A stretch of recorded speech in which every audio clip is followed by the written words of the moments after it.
అందరం బిగ్గరగా హల్లెలూయా చెప్దాం. హల్లెలూయా. మన ప్రభు అయిన యేసుక్రీస్తు నామములో మీ అందరికీ వందనాలు తెలియజేస్తున్నానండి. దేవుని యొక్క ఉచితమైన ప్రేమను బట్టి దేవుడు మార్చి మాసంలోనికి మనందరినీ క్షేమంగా నడిపించినందుకు ఒకసారి గట్టిగా చప్పట్లు కొడుతూ ఆయన నామాన్ని మహిమపరచుకుందాం. ఈ సమయంలో మనం చిన్న ప్రార్థన చేసుకొని మన వాక్యంలోనికి ముందుకు వెళ్దాం. మహాపరిశుద్ధుడైన తండ్రి, ప్రేమ కలిగిన మా యేసు ప్రభువా, నీ ఘనమైన శ్రేష్టమైన నామానికి వందనాలు స్తోత్రం చెల్లించుకుంటున్నాను తండ్రి. ఈ విధంగా ప్రభువా నీ నామాన్ని స్తుతించుకునే కృపను దయను మాకు అనుగ్రహించినందుకు నీకు స్తోత్రం చెల్లించుకుంటున్నాం ప్రభువా. గత మాసం అంతా తండ్రి మా అందరినీ నీ కృపా హస్తాల కింద ప్రభువా మమ్మల్ని దాచిపెట్టినందుకు నీకు స్తోత్రం చెల్లించుకుంటున్నాం ప్రభువా. తండ్రి, ఈ యొక్క మొదటి పరిశుద్ధ దినంలోనికి మా అందరినీ నడిపించిన విధానాన్ని బట్టి ప్రభు నీకు స్తోత్రం చెల్లించుకుంటున్నాను తండ్రి. చక్కని పాటల ద్వారా, ఆరాధన ద్వారా నీ నామాన్ని స్తుతించుకున్నాం, గణపరుచుకున్నాం ప్రభు. తీసుకొచ్చిన బిడ్డలను బట్టి ప్రార్థిస్తున్నాం తండ్రి. ఈ సమయంలో తండ్రి మేము వాక్యాన్ని వినబోతుండగా ప్రతి ఒక్క మాట ద్వారా తండ్రి మీ బిడ్డలతో మీరు మాట్లాడమని వేడుకుంటున్నాను తండ్రి. ఎందుకు పనికిరాను నన్ను ప్రభు నీ సన్నిధిలో నిలబెట్టుకున్నందుకు ప్రభు నీకు స్తోత్రం చెల్లించుకుంటున్నాను తండ్రి. ప్రతి ఒక్క మాట ద్వారా ఈ బిడ్డల హృదయాన్ని మీరు తాకమని వేడుకుంటున్నాం ప్రభు. ఇంకా రావాల్సిన బిడ్డలను త్వరపెట్టి మీ సన్నిధికి నడిపించమని వేడుకుంటూ క్రీస్తు నామమున ప్రార్థిస్తున్నాం తండ్రి. ఆమేన్. ఈ సమయంలో మనం దేవుని వాక్యాన్ని విందాం. కాబట్టి ఈరోజు మనం ఒక అద్భుతమైన సందేశాన్ని మనం వినబోతున్నాం. కాబట్టి ఈ రోజుల్లో మనం చూసుకుంటూ ఉంటుంటే మనం ఈ యొక్క జీవిత ప్రయాణంలో మనకి ఇష్టమైనవి ఉంటాయి, అలాగే ఇష్టం లేనివి కూడా మన యొక్క జీవితంలో ఉంటాయి. కాబట్టి ఒక దారి ఇష్టము, ఇంకో దారి ఇష్టం లేదు. ఆ దారి ఏమి ఎక్కువగా ఇష్టపడము, దేవుని దారిని మనం ఎక్కువగా ఇష్టపడకుండా ఉంటాం, నిర్లక్ష్యంగా మనం ఉంటాం. ఆ దారిని మనం ఇష్టపడము, అవునా కదండి. కానీ ఈ యొక్క జీవితంలో కొన్నిసార్లు మనుషులను మనం ఇష్టపడము, కొన్నిటిని అసహ్యించుకుంటాము, కొన్నిటిని మనము అసహ్యించుకోము కదండి. మనుషుల్ని కొన్నాళ్ళు ఇష్టపడతాము, కొన్నాళ్ళు ఏదన్నా భేదం రాగానే ఏం చేస్తూ ఉంటాం, వాళ్ళని అసహ్యించుకుంటాము. మన ఇద్దరి మధ్యలో ఉన్న బాండింగ్ని కూడా ఎప్పుడైతే ఒక భేదం వస్తుందో వెంటనే ఏం చేస్తాం, కట్ చేసుకుంటా ఉంటాం. కాబట్టి జీవితంలో కొన్నిటిని అసహించుకుంటాం, బట్టలను అసహించుకుంటాం, ఇంకా కొన్ని ఇష్టం లేని కలర్స్ అంటూ ఉంటాయి. కొంతమందికి నలుపు రంగు అంటే ఇష్టం ఉండదు, కొంతమందికి తెలుపు రంగు అంటే ఇష్టం ఉండదు. కాబట్టి కొన్నిటిని అసహించుకుంటాము, కొన్నిటిని ఏం చేయము, ఇష్టపడతా ఉంటాం. కాబట్టి ఈరోజు మనము నేను చెప్పాలనుకుంటున్నానంటే ఒక మంచి దానిని మనం అసహించుకుంటున్నాం. ఈ యొక్క జీవితంలో ఒక మంచి దానిని మనం అసహించుకుంటున్నాం. అదేంటో ఈరోజు మనం తెలుసుకుందాం. పరిశుద్ధ గ్రంథంలో నుంచి 8వ అధ్యాయము, అపోస్తల కార్యాల గ్రంథము 8వ అధ్యాయము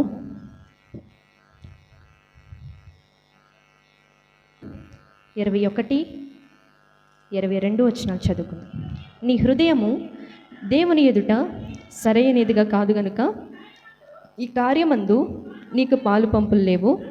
కాబట్టి ఈ నీ చెడుతనం మానుకొని మారు మనసు పొంది ప్రభువును వేడుకొనుము. ఒకవేళ నీ హృదయ ఆలోచన క్షమింపబడవచ్చును. చాలండి. ఇక్కడ చదువుకున్న వాక్య భాగంలో మనము గారడి సీమోన్ను మనం చూస్తూ ఉన్నాం. కాబట్టి ఇక్కడ ఈయన ఒక దైవజనులు ఆయనకి ఏం చెప్తా ఉన్నారంటే, నీ హృదయము సరిగ్గా లేదు. ఆయన ఏం కొనాలనుకున్నాడు? అక్కడ దైవజనులు ఏం చేస్తూ ఉన్నారు? గొప్ప కార్యాలు చేస్తూ ఉన్నారు, అద్భుత కార్యాలు చేస్తూ ఉన్నారు. చేస్తూ ఉన్న సమయంలో ఆ యొక్క వరాన్ని ఈయన ఏం చేయాలనుకున్నాడంటే కొనాలి అనుకున్నాడు. మన ₹1 ఇచ్చినా అవి మనకు రావు. ఆయన ఏం చేస్తున్నాడు? దేవుని గురించి సరిగ్గా తెలీదు, అసలు దేవుడు అంటే తెలియదు ఆయనకి. కానీ ఏమనుకున్నాడు? అదొక వస్తువు, అది నాకు చాలా ఇంపార్టెంట్. దేనికి ఉపయోగించాలనుకున్నాడు? ఈయన మెప్పు కోసము ఆయన ఏం చేయాలనుకున్నాడంటే కొనాలి అని అనుకున్నాడు.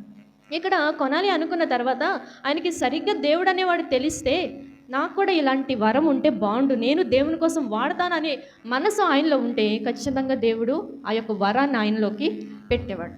కాబట్టి ఈయన ఏం చేశాడంటే కొనాలి అని అనుకున్నాడు. ఆ యొక్క దైవజనుల ద్వారా ఏమి ఆయన విన్నాడంటే, నీ హృదయము సరిగ్గా లేదు, నీ హృదయాన్ని మార్చుకో, మారు మనసు పొందు అని మనం వింటూ ఉన్నాం. కాబట్టి ఇక్కడ ఆయనకి ఏం నచ్చలేదు? మారు మనసు పొందు అనే మాట నచ్చలేదు. అదేం మాట? మంచి మాట, చెడు మాట? అదే మాట, మంచి మాట. కానీ ఆయనకి ఏం అవ్వలేదు, అది నచ్చలేదు. ఆ యొక్క మాట ఆయనకు నచ్చలేదు. నచ్చకపోయేసరికి అదేదో మీరే ప్రభువుని వేడుకొనండి అనేసాడు.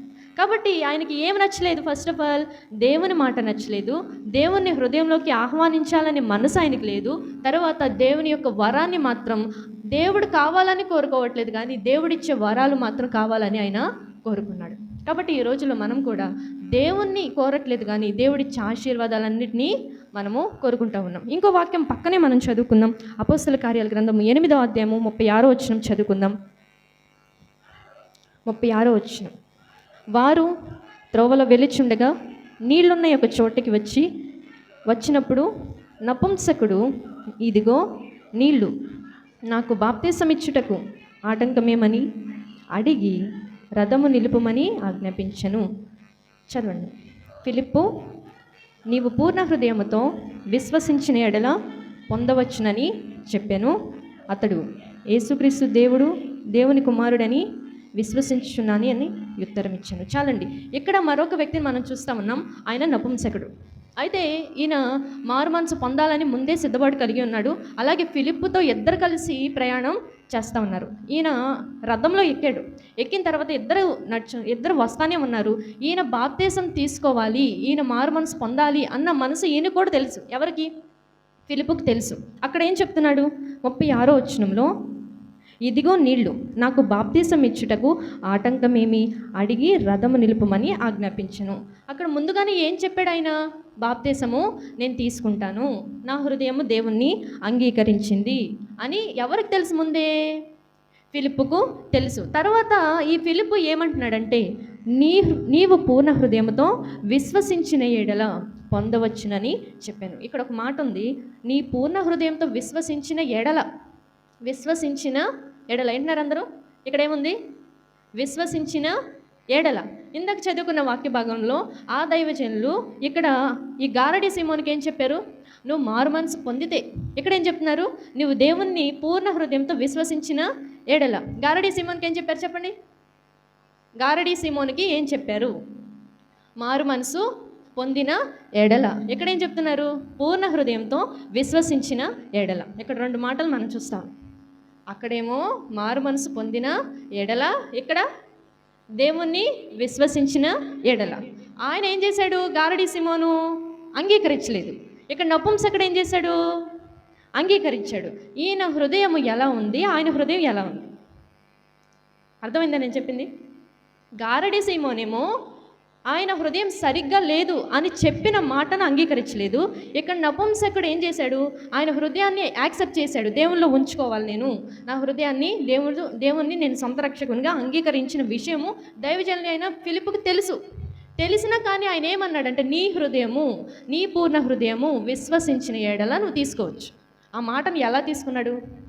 మంచిగా రిసీవ్ చేసుకున్నాడు. గారడి సీమోన్ ఏం చేశాడంటే, ఆ యొక్క మంచి మాటను రిసీవ్ చేసుకోలేకుండా ఉన్నాడు. ఇక్కడ ఎవరిని చూస్తున్నాం? నపుంసకుని చూస్తున్నాం. నీ పూర్ణ హృదయంతో విశ్వసించిన ఎడల అనే మాటను చూస్తున్నాం.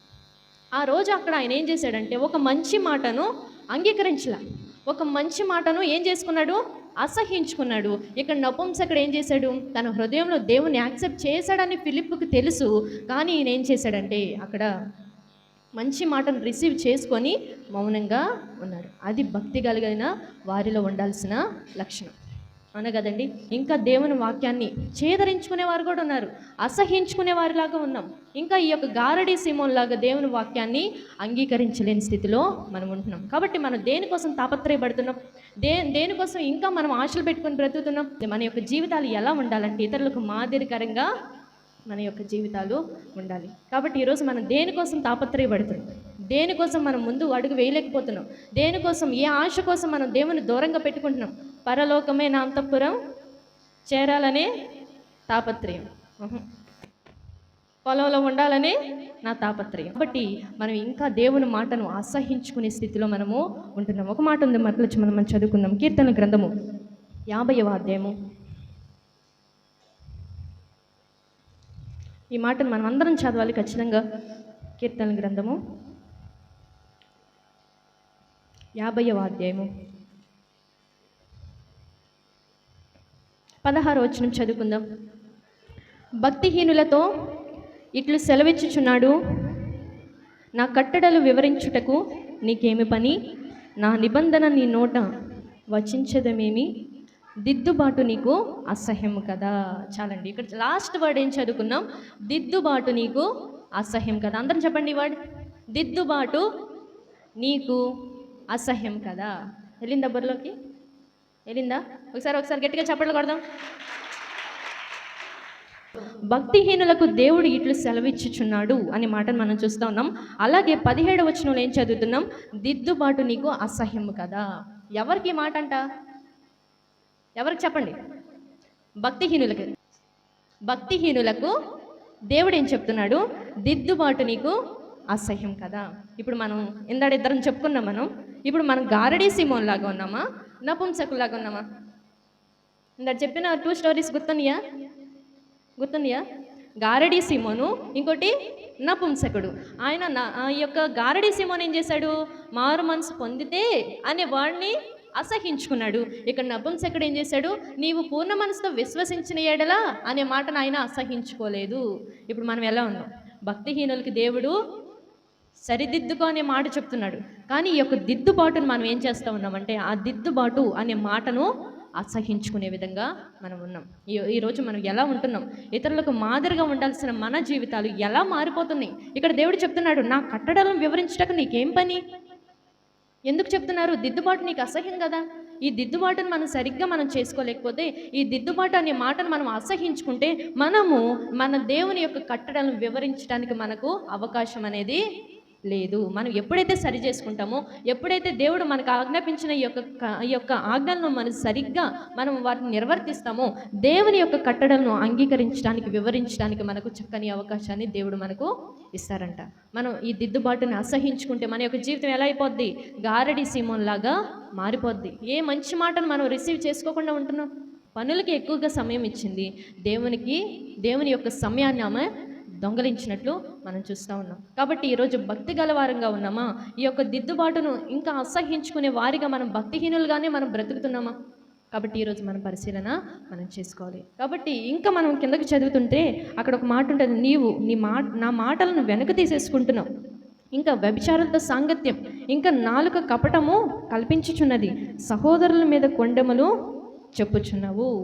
ఈ యొక్క లక్షణాలు ఏవైతే ఉన్నాయంటే, మనమంట దేవుని యొక్క మాటను వెనక తీసుకుంటున్నామంట. దేవుని యొక్క వాక్యాన్ని మనసులోకి తీసుకోవట్లా. కాబట్టి మనం ఇంకా దేవుని యొక్క మాటను అంగీకరించలేని స్థితిలో ఉంటున్నాం. ఇంకా సరిదిద్దుకోవచ్చులే, ఇంకా సమయం ఉంది కదా, ఇంకా చాలా వయసు ఉంది కదా, ఇంకా నాకు 40 ఏళ్ళే, ఇంకా 60 ఏళ్ళే, ఇంకా 50 ఏళ్ళే అనుకుంటున్నామేమో. కానీ ఈరోజు నేను చెప్తాను ఏంటంటే, మనకు రేపు అనేది మనది కాదు, రేపటి రోజు అనేది మనది కాదు, ఈ క్షణమే మనది. రేపు వచ్చే క్షణం కూడా మనది కాదు. కాబట్టి ఈ యొక్క క్షణమే మనం దేవునికి ఏ విషయాల్లో మనం దూరంగా ఉంటున్నామో ఆ యొక్క విషయాలన్నింటిలో మనం ఏం చేయాలంటే, దిద్దుబాటు అనే దాన్ని మనం అసహించుకోకుండా ఆ యొక్క మంచి మాటను మనము రిసీవ్ చేసుకుంటా ఉండాలి. ఎప్పుడైతే నీకు మంచి చెప్తున్నప్పుడు, మంచి మాట నీకు చెప్తున్నప్పుడు దాన్ని అసహించుకోకుండా మనసులోకి నువ్వు తీసుకొని దాన్ని అంగీకరిస్తే నువ్వు నిజంగా భక్తి గల వ్యక్తివి. ఎప్పుడైతే నువ్వు ఆ యొక్క మాటను అసహించుకుంటావో అప్పుడే అర్థమైపోద్ది నువ్వు భక్తి లేని దానివి అని అర్థమైపోద్ది. కాబట్టి ఈరోజు నువ్వు సరిదిద్దుకో, సరి చేసుకో, దిద్దుబాటు చేసుకో అనే మాట నువ్వు అసహించుకుంటున్నావేమో.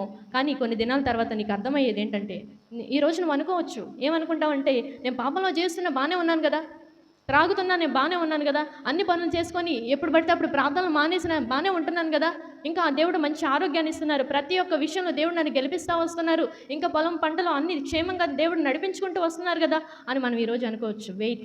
Wait and see. ఎందుకంటే ఒకరోజు మనసులో ఉన్న బాధను దిగమింగుకోలేనంత పరిస్థితుల్లోకి మనము వెళ్ళిపోతాం. That is not our day. ఆ రోజు మనది కాదు. ఎప్పుడైతే ఆ యొక్క బాధ మనసులోకి వచ్చిందో ఆ యొక్క బాధను దేవుడు మాత్రమే తీయగలరు. ఆ రోజు మనము ఇంకా దేవుని దగ్గర కంపల్సరీ మనం రావాల్సిందే. వచ్చిన రోజునే ఆ యొక్క బాధను దేవుడు తీసేస్తాడు. కాబట్టి ఇంకా అసహించుకుంటున్నామేమో, దేవుని యొక్క మాటను అసహించుకునే స్థితిలో ఉంటున్నామేమో, దిద్దుబాటును అసహించుకుంటున్నామేమో. మనం చెప్పానండి మీకు, ఎన్ని సంవత్సరాలు మన ముందు ఉన్నాయని, ఎన్ని జీవితాలు మన ముందు ఉన్నాయని ఇంకా మనం గర్వంగా బ్రతుకుతున్నాం. ఎన్ని యొక్క జీవితాలు దేవుడు మనకిచ్చారని ఇంకా నిర్లక్ష్యంగా బ్రతుకుతున్నాం అని మనం చెప్పుకున్నాం. అక్షయమైన కిరీటాన్ని మనం పొందుకోవాలి. దేవుడు ఈ యొక్క జీవితం అనేది ఒక పందెం అవునా కదండి? జీవితం ఒక పందెమా? ఇంకోటి ఏమైనా ఉందా మనకి? దేవుడు మనల్ని పరలోక రాజ్యానికి చేర్చేటప్పుడు నువ్వు ఎన్ని అంటలు కడిగావమ్మా, ఎన్ని బట్టలు ఉతికావు, ఎంత పొలం పండించావు అని ఈ క్వశ్చన్లు అడగరు. నువ్వు నా కోసం ఎంత బ్రతికావు, ఎంత నమ్మకంగా బ్రతికావు, నీ ద్వారా నీకు ఇచ్చిన సాక్ష్యాల ద్వారా ఎంతమందిని నా వైపు త్రిప్పావు అనే క్వశ్చన్లు అడుగుతారు. సమాధానం ఉందా? నువ్వు మంచి టాలెంట్ అనుకోవచ్చు ఈ లోకాని వరకే, అహితోపేలు వంటి ఆలోచనలు, ప్లాన్స్ మనం వేయగలమేమో. కానీ దేవుడు ఒక మాట చెప్తా ఉన్నారు, ఏంటంటే దేవుని కన్నా కొంచెం తక్కువ వానిగా మనల్ని చేశారంట, కొంచెం తక్కువ వానిగా మనం చేశారంట. కాబట్టి ఆ కొంచెం కంటే ఎవరు ఎక్కువగా ఉన్నారు?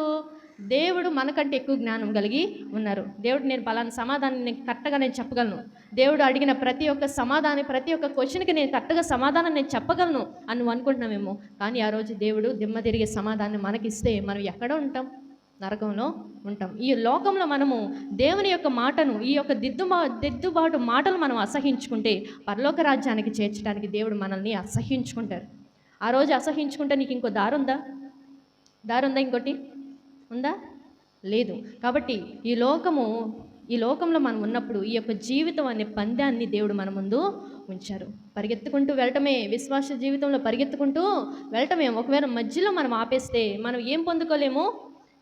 ఆ యొక్క అక్షయమైన కిరీటాన్ని మనము పొందుకోలేము. కాబట్టి ఇంకా మనం భక్తి కలిగిన వారిలాగా అనుకుంటున్నామేమో, కానీ ఇంకా భక్తి లేని వారిగానే మనం జీవిస్తూ ఉన్నాం. ఈరోజు సంస్కారం అండి, బలారాధనలో పాల్గొంటున్నాం. కాబట్టి మనము సరిదిద్దుకుందాం, ప్రార్థన చేసుకుందాం. ప్రభువా, ఈ యొక్క 2020 సంవత్సరం 2 మాసాలు గడిచిపోయినాయి. ఇంకా నాలో ఏం తప్పులు ఉన్నాయి? ఇంకా నేను ఏ మాటను అంగీకరించలేని స్థితిలో ఉంటున్నాను, ఏ మాటను నేను రిసీవ్ చేసుకోవట్లేదు, ఎన్ని ప్రార్థనలు మానేశాను, ప్రార్థనకు వచ్చి నేను ఎలా ఉంటున్నాను, సరిగ్గా నీ వాక్యం వింటున్నానా, సరిగ్గా ఈ యొక్క మాటలు నేను నా మైండ్లోకి ఎక్కించుకుంటున్నానా అని మనం ఎప్పటికప్పుడు పరిశీలన మనము చేసుకుంటూ ఉండాలి. పరిశుద్ధ గ్రంథంలో ఒక మాట ఉంది, దేవుని యొక్క ధర్మశాస్త్రము విననొల్లని వాడు వాని యొక్క ప్రార్థన హేయమంట. ధర్మశాస్త్రం చెప్తున్నప్పుడు, ఈ యొక్క ధర్మశాస్త్రం అంటే ఏంటి? బైబిల్. ఈ యొక్క మాటలు మనకు చెప్తా ఉన్నప్పుడు వాటిని వినకుండా తొలగించు వారి ప్రార్థనలు హేయమంట. ఇవి వినకుండా మనం ఎన్ని ప్రార్థనలు చేసినా అవేమవు దేవుని దగ్గరికి వెళ్ళమంట. ఎప్పుడైతే మనం దేవుని వాక్యాన్ని విని దాన్ని బట్టి మనం ప్రార్థన చేసుకుంటామో ఎక్కడికి వెళ్తామో?